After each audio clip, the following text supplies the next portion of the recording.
Cristiano Ronaldo ketdi, Sergio Ramos ketdi, Marcelo ketdi. Ana endi Dani Carvajal ham ketmoqda. Bu safar Bernabeu shunchaki bir futbolchisi bilan emas, butun boshli tarixi bilan vidolashadi. Qarib borayotganingni oxirgi afsona ketganida his qilasan ekan. Dani Carvajal shu shanba kuni oq libosdagi so'nggi o'yinini o'tkazadi.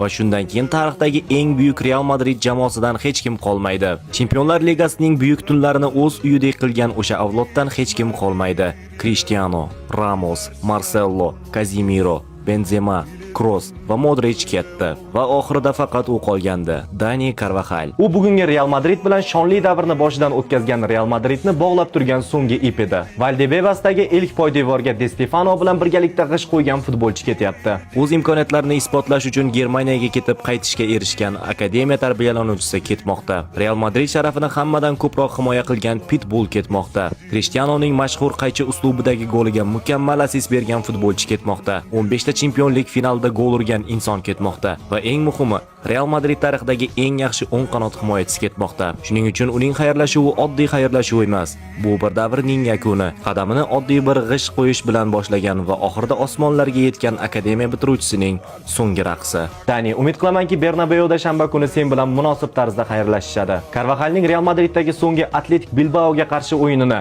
23-dan 24-may sanasiga o'tar kechasi soat 00:00 da jonli efirda hech qanday qotish yoki uzilishlarsiz tomosha qilishni istasangiz, hoziroq profilim opisiyaniyasida link ko'rsatilgan Telegram kanalga obuna bo'lib qo'ying.